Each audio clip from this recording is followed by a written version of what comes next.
Salut, chers agriculteurs révolutionnaires. Soyez les bienvenus encore dans une nouvelle vidéo où nous allons vous parler de l'égourmandage sur les plants de tomates. Des plants de tomates qui ne sont pas nouveaux pour vous. C'est des graines que nous avons mises en pépinière ensemble ici dans les plaques alvéolaires.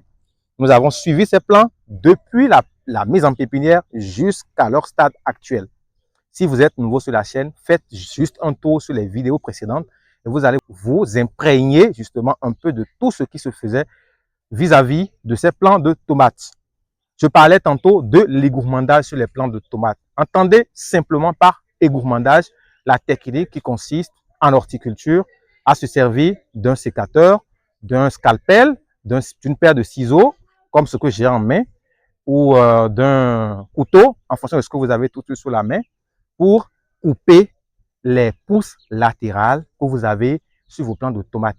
Ces pousses latérales, généralement, apparaissent dans les aisselles des feuilles de tomates.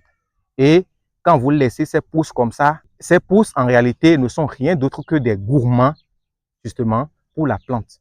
On parle de égourmandage, des pousses gourmandes. Il faut enlever les pousses gourmandes. C'est simplement ça, terre à terre. Restez donc scotchés à la vidéo du début jusqu'à la fin. Nous allons vous présenter dans la vidéo comment se fait cette activité d'égourmandage. Et par la suite, nous allons vous parler des avantages liés à l'égourmandage. On reste ensemble. On se retrouve tout de suite après ceci.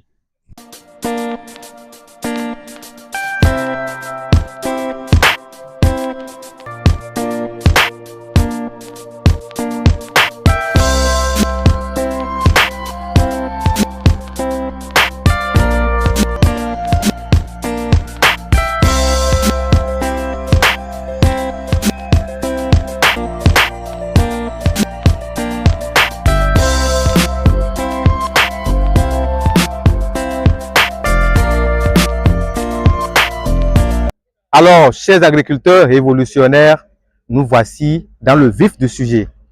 Voici mon ciseau et dans un premier temps, vous devez prendre la peine de nettoyer le matériel que vous voulez utiliser.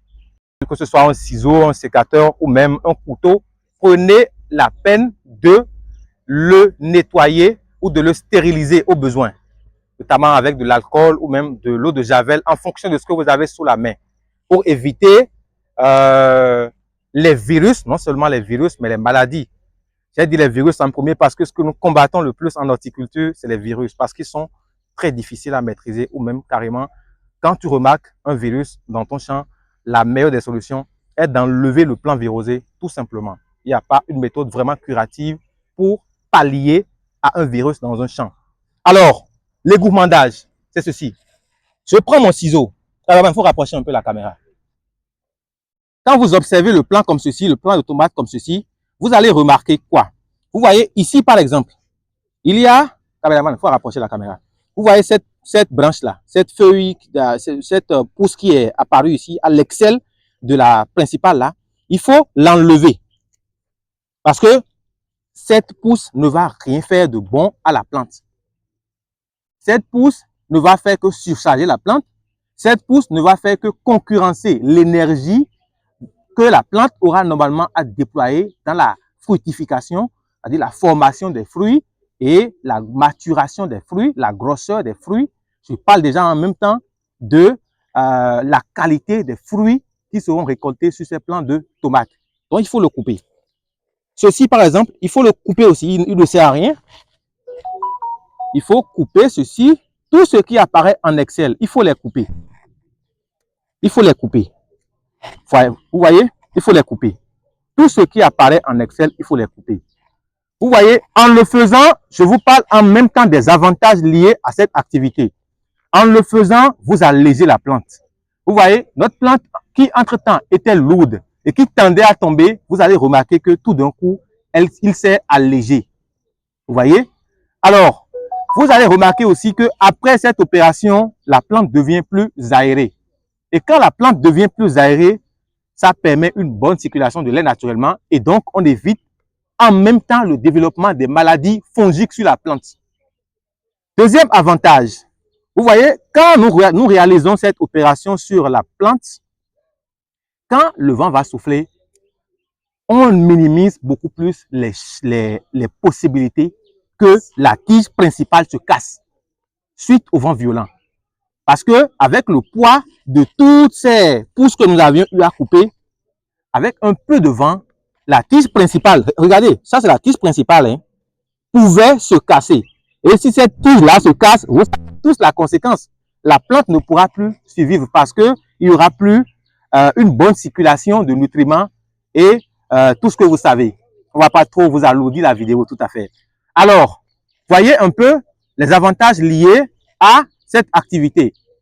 Autre avantage, vous améliorez votre rendement parce que la plante va prendre la peine d'investir toute son énergie dans la fabrication, dans la production de fruits de bonne qualité.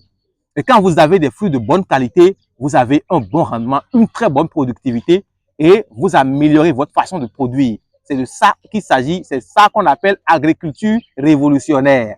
Alors, autre avantage, quand vos plants sont aérés de cette façon, même lors de votre récolte, vous avez la tâche très facile parce que depuis très loin, vous avez la possibilité de voir vos fruits qui sont mûrs et même lorsque vous effectuez des activités d'entretien dans votre champ, c'est sans peine.